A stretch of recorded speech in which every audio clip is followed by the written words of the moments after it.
Hey y'all, what do you think of the changes to the set? We're trying to spice things up a little bit, make it a little bit fun, a little bit sassy. Today's a fun one. We're talking about photo editing.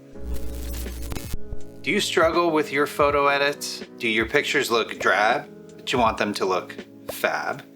I figured as much. That's why you clicked on the video, right? Today, I'm gonna take you through how I edit my photos. We're gonna go through the general process from start to finish. Sound good? Great, let's jump on over to the computer. Alrighty, we're here at the computer. A little bit of behind the scenes, trying this new different format, and it's been a nightmare trying to get this thing up and running, trying to get the camera synced with the computer so I can record the screen through Loom, and the EOS app kept freezing on me. It has just been a headache. And I finally get everything up and running right as soon as the sun hits my window, and I have this giant stripe of lights going down my face. So this has just been exhausting. But anyways, we're here now, finally. So let's edit some of these images. So these are the images that we're going to be taking a look at today. This first one here is a photo. I love this photo. It's an excellent photo of my sister-in-law, Christy, with my adorable niece, Lucy. I took this for them for their family portraits for the Christmas cards back in 2023, and I've just always loved this image. So we're going to be using this one today. This was shot on my Fujifilm GFX 50 Mark II. Okay, our next image. This was taken for one of my restaurant clients called LV Mar. It's a beautiful image of a delicious looking cake that I really want to eat right now, but I can't. And this was taken on the Canon R5. So we've got a Fuji image and we've got a Canon image. Next up, we have an image that I took for one of my other clients called Unplugged Performance. This photo was actually taken on my Nikon Z9. So we have a Fuji image, we have a Canon image, and we have a Nikon image that we'll be working with here. So get a good wide sampling of all the different camera types. Okay, so let's go into this first image and get started here. The very first thing that I always do to my images is color correction. You'd be very surprised at how much legwork just color correcting your image can do. I can find my image getting up to maybe 80% done just through color correction. It's crazy.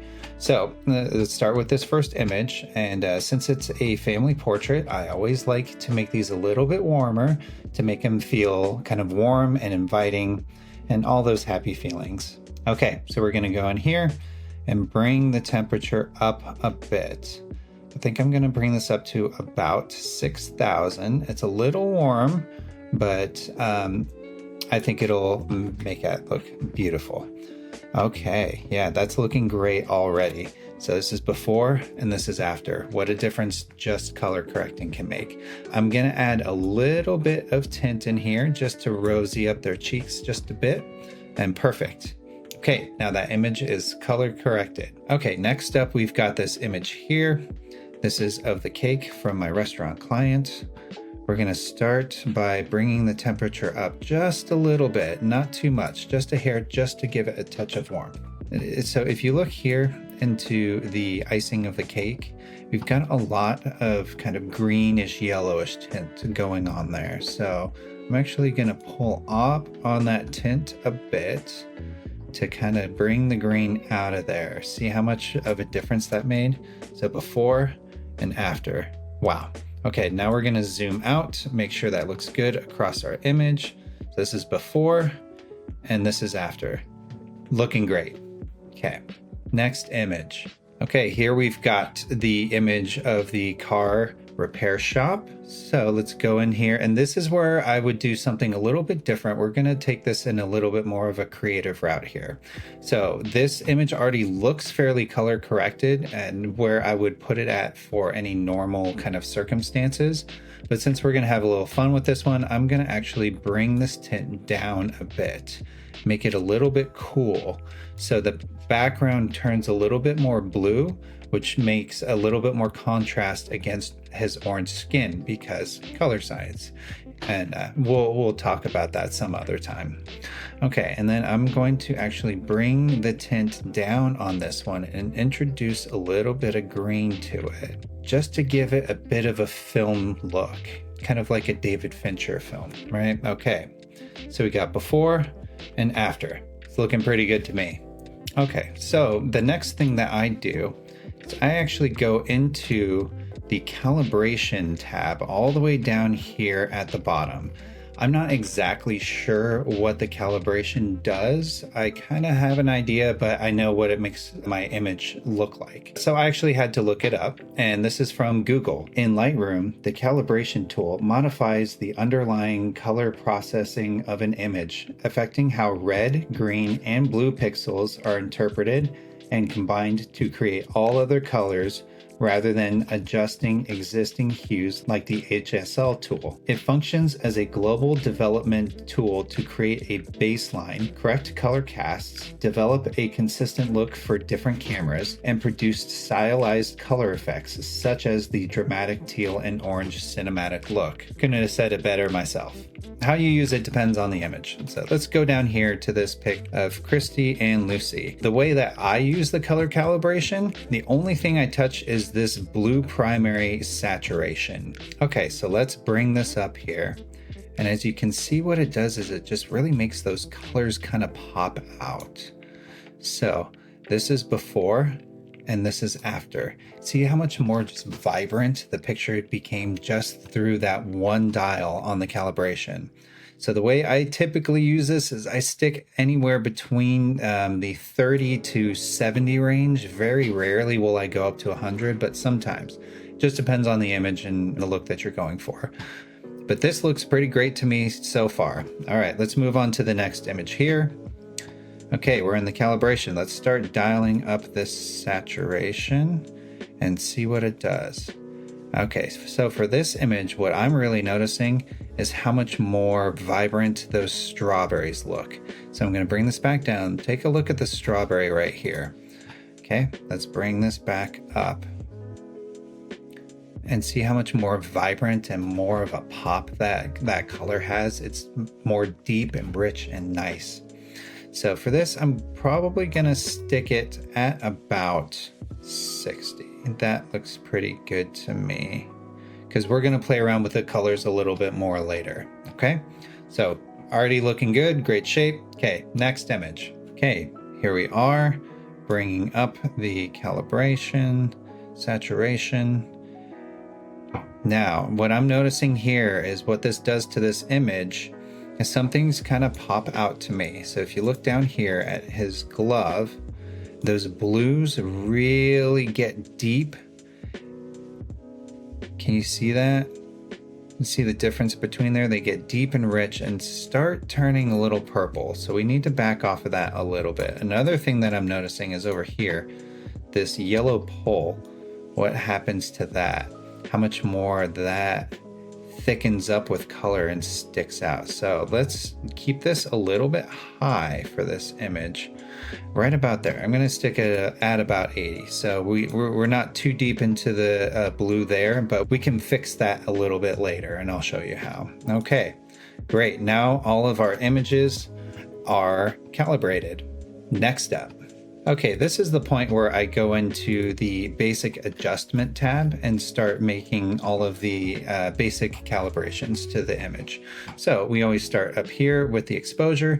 So right now this image is looking a little low in exposure. It just depends on your preference. I tend to like to brighten these type of images up a little bit, again, to make them more inviting.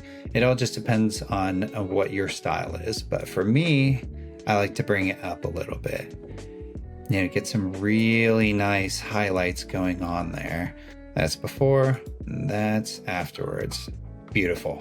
Okay, then let's give it just a touch of contrast here, just to make it pop a little bit. We don't want too much for something like this, because we tend to want to keep a lot of the detail in there and not blow out the highlights or drop down any of the shadows too much. Now we've got the highlight bar. Let's bring that up a little bit and see what it does. So that looks kind of nice, but it's starting to add a little too much not nice contrast. So we're just gonna give that a little bit of touch here. but we are going to bring up the shadows a bit and give it a bit more of a matted look to it. Okay. And then I will usually drop down the blacks just to give it that touch of contrast. Okay, already this is before and this is after. That's looking pretty fab to me. Okay, next up is the presence tab. I don't normally touch the texture. I understand what it does, but it doesn't really do much for my images particularly, but the clarity I definitely do touch. And with something like this, what I'm gonna do is bring the clarity down because we want to give a nice soft edge to everything. See how that kind of just cleans up some of the detail in the skin. So that's before. It also softens up some of the contrast in some of these areas. And this is afterwards. You don't want to go too much because then you just turn your image into a smear and it looks terrible. You just want a nice little classy touch of that. Okay, you'll notice with most of these settings, I don't do a whole lot of extreme pushing and pulling, especially for the Fujifilm because the camera produces gold just straight out of the camera. But I don't tend to push too much on some of these images because you never should really push any of these dials too far in any of those directions because it tends to break down the image. But that's just me, my preference. You'll see I'll play around with pushing and pulling a little bit later on in one of the other images. Okay, last up we've got the vibrance, which I may touch, just give just a little bit of vibrance here. And that looks nice. Okay, next up, we've got the saturation. Now for this, I'm gonna do something a little contrary and actually bring the saturation down just a little bit. We already had some really nice saturation boost from the calibration. So I like to take it down just a touch, just to give it a little bit of a nice light and airy feeling. But you can see those skin tones are still nice and rich and intact. Beautiful. Excellent. Now that this image is done, let's go on to the next one. Okay, start off with the exposure here. Just gonna bring this up a little bit, give it a touch more pop. Perfect. Contrast, I actually don't think this needs much contrast. If you take it too much, then you start losing some of the detail in the shadows. If that's the look you're going for, great, get it, but that's not what I'm going for. So here we go. I'm gonna bring that down just a touch. So set that low at maybe 5. Okay, for the highlights, I'm gonna bring them up a little bit because I want a little bit more pop, especially because the highlighted area is the area that's in focus. So we wanna draw a little bit of extra attention to that. Okay, next up is the shadows. I'll bring up those shadows just a touch. See, we want some contrast in this image, but we don't want too much. So right about there looks pretty good to me. Okay, so next up is the whites. I'm just gonna push this up just a little bit, not too much, because as you can see, if I push it too far, then it really starts breaking down those highlights and you lose a lot of the detail in there. So let's bring that down, maybe just about there to a 7. Okay, perfect. And then for the blacks, I'm going to bring this down just a touch because we've already got some pretty good contrast going on in the scene, so we don't need a whole lot more. Okay, so for this one, for the clarity, I'm going to actually bring the clarity up just a little bit. And what that does is adds a little pop of detail into your image here. So let me show you before. So it looks nice, it's a little soft, but if I bring this up to say maybe about 10, now you've got this nice crispy edge detail happening, especially in these crispy crunchy bits. That looks so good. Okay, now for our vibrance, let's bring this up just a little bit. And same with our saturation, just a little bit. Okay, that's looking great so far. Okay, next image. And this is the one that we were kind of pushing and pulling a bit, which we'll do a lot more of in the masking section later, so stay tuned for that. So let's go ahead and drop our image down a little bit because we want it to be a darker, moodier scene. Okay, great, that's starting to look awesome. And bring the contrast up just a little bit. Very nice. So we're not losing so much detail, but we're keeping the focus right here on him. Okay, now for the highlights, I'm going to bring this up a little bit to give it more contrast. Actually, we're going to bring it up a lot a bit.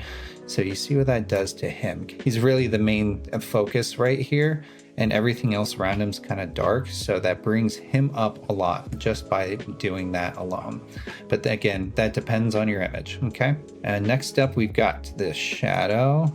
I'm going to drop this down, see what that does to our image. Okay.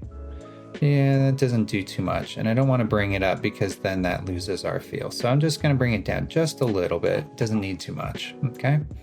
And then with the whites, we're going to bring that up just a bit, not too much, because you see we start to lose some of the detail on his face, and we like having the detail right there on his face. Okay, next up, we're going to drop the blacks just a bit. Perfect, and this is already looking great, but we're going to do some really cool stuff with this one a little bit later, so stay tuned. Next up is the clarity. Now this one I'm going to dial up a bit more because that really is what I'm kind of looking for in this scene. So looking at what that does, so this is a before and this is an after.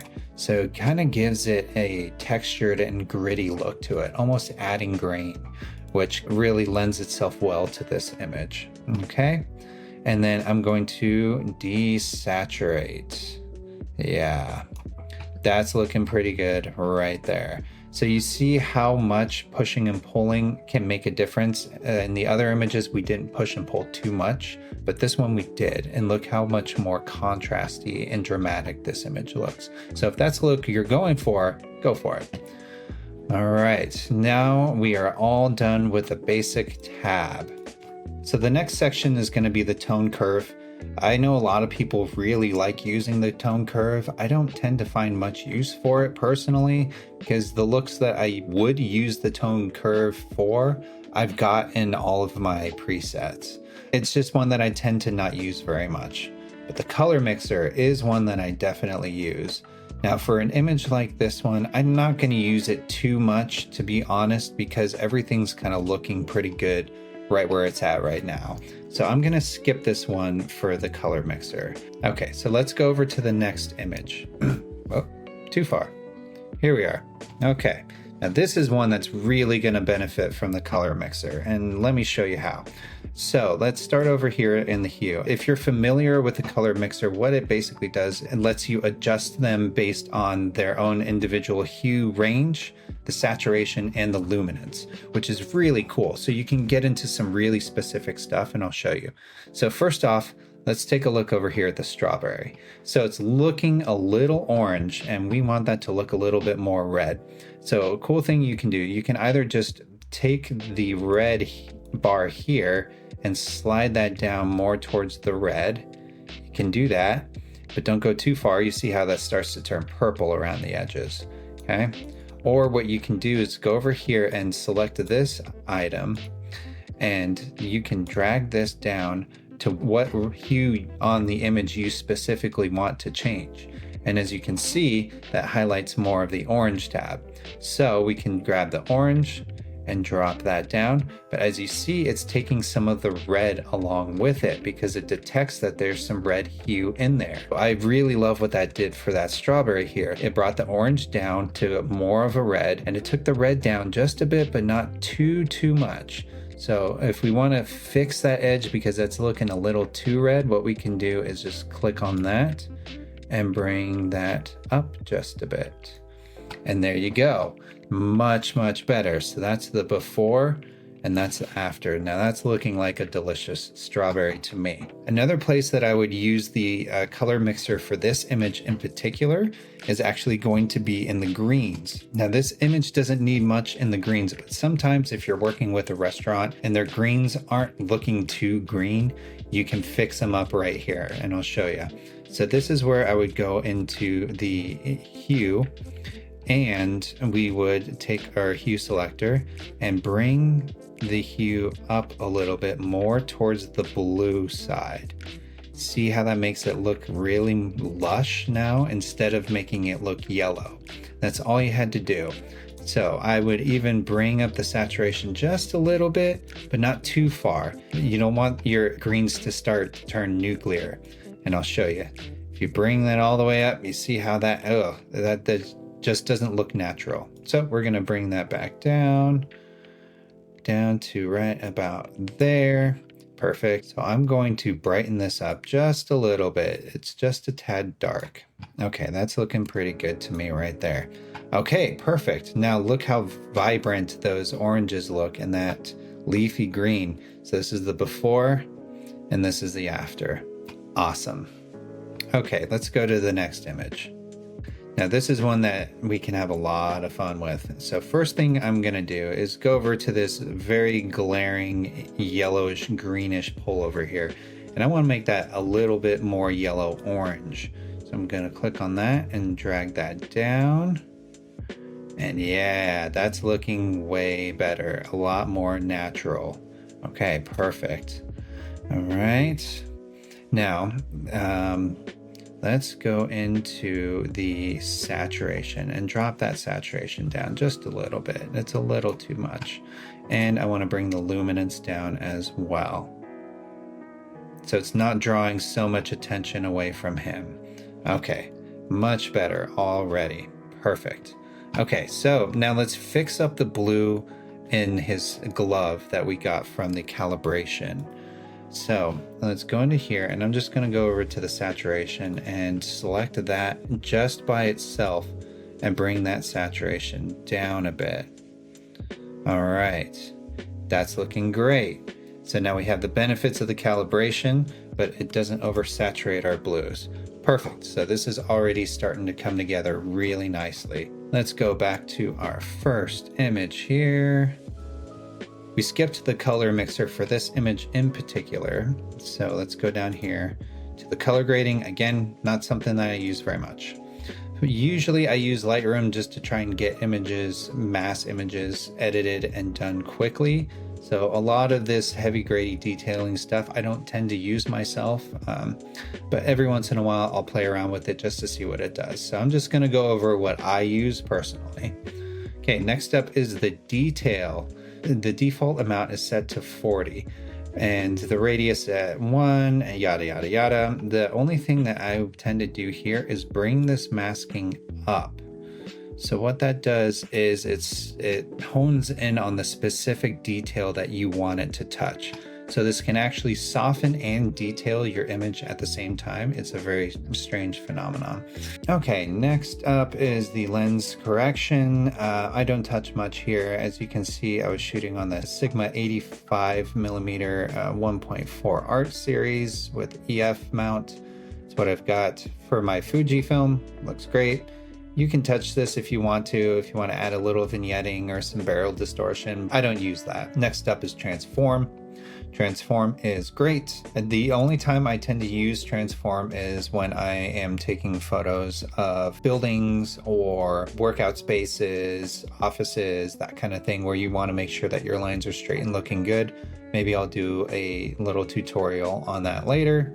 Let me know if you want to see that in the comments down below. Next up is lens blur. I don't use that because I think my 1.8 on the GFX did just fine for the lens blurring. And then we have some effects. We could add a little bit of vignetting to this. Let's see what that does. It brings a little bit extra focus onto the subject, but I don't tend to add too much. Just a little touch of that right there and we're all good. Okay, so that's everything for this image. Okay, next image. Here we go. Let's go all the way down, past the detail, past the lens correction, past the transform. Don't need any of that for this. Don't need any lens blur for this. This was shot on my Sigma 35mm at f2.5. So there's plenty of lens blur in here. I'm gonna add a little bit more of the vignette to this image because you can see there's some detail in these darker areas that we don't really want. We want this to be hyper focused on the cake itself. So I'm just gonna bring that up a little bit more, right about there. Okay, that's looking great. Calibration done. Okay, next image. For this one, I'm actually not going to touch any of this stuff either. because I really think that the masking is going to do most of the job for this image. So let's get to it. Masking is kind of used as a secret sauce to add that little extra je ne sais quoi to your image. Let's go ahead and start masking, except that I just noticed that her phone is down here in the pocket. So part of masking here, we're just going to go into the remove tab and use the generative AI to remove this thing. So I'm just going to go ahead and select the area around. Okay, there it goes. So I missed some at the bottom here. Let's just go ahead and add that. Looking pretty good. Then I'm going to go into the subtract and take away just about everything else that isn't the phone that I want removed. Because sometimes you get some weird artifacting around the edges here, especially between the phone and her jeans and the background. Okay, so that looks pretty good. Let's go ahead and remove that. Bingo bango. That looks pretty damn good to me. I don't think anyone will ever notice. You guys will know, but keep it a secret. Now back to the masking. So I'm going to start with a basic subject selection mask here. And what I'm going to do is just bring up the exposure of our subject just a touch. As I said before, we do everything in just little notches. Because usually with cameras these days, as you can see with all cameras, you don't need to add too much to your image as long as it was exposed properly. We added a little bit of exposure to that one, and now I'm going to go into here and duplicate and invert the mask. So now we've got just the background here, and I'm going to bring that background down just a little bit. Excellent. That brings a lot more focus to our subject here. Just take a look at the difference. Now your eye really is drawn right here into the center. Perfect. And now I'm going to add a couple other masks here just to kind of spice it up a bit. So first of all, let's go into a linear gradient. And how I use this is going from the bottom up like this. And then we're just going to bring the exposure down just a little bit here. See how it's starting to kind of creep into darkness? That just naturally draws your eye up and away from that area of the frame. Perfect. Very nice. Look how much more that added to it. For our last mask here, I'm going to go in and add a radial gradient. And I'm just going to pull that out nice and big, just kind of like that. Perfect. And then really soften that up right at the focus where the sunbeams are. Perfect. And I'm just going to bring that exposure up a little bit so we get that nice plumage from the sun there. Perfect. That's looking awesome. So this is before and this is afterwards. Perfect. And that image is done, ready to go. Okay, next up, let's do some masking for this guy. So go into the mask. For this one, I'm going to do a linear gradient coming down this way in the direction of the light. And we're going to bring up the exposure there and see what that does. Okay, nice, looking good. And I think that's about it for this image. So this is before and this is afterwards. Perfect, ready to go. Okay, next image. Now this is where we're gonna do some really fun masking here. So first off, let's add a subject detection. Okay, so you see it thought that some of these springs were part of him. So we gotta go in and clean this up. Go into the subtract, and then I typically just use the brush tool. It tends to work pretty easily and quickly. Sometimes if you're using like the object detection, it does a pretty great job. For some reason, I feel like I am getting more done if I'm doing it myself. So I just tend to get it done real quickly. Let's kind of flag that off a bit. Okay, perfect. Now I'm going to duplicate and invert this mask. So we've just got the background here, and I'm going to go ahead and drop that exposure. So now he's really starting to pop there. For the mask of himself, all I'm going to do is add a little bit of contrast to it just to get him to pop a touch more. And I'm going to bring those highlights down a bit, just a touch, right about there. So what I'm going to do here is add a linear gradient all the way from the back and really drop that exposure down. Yeah, so now it really looks more like that lighting is coming in from this side and just disappearing into the background here. Okay, a little before, that's what the image looked like, and afterwards. Took the look to the extreme, but I think it turned out really well, and this is an image that I would deliver to a client if they asked for something more cinematic looking, 100%. Okay, I think we successfully took all 3 of these images from drab to fab. All right, let's head back to the studio. And that's it. So what did you think? Hopefully you learned something new here. If you did, make sure you like and subscribe for more. Until next time, bingo bango.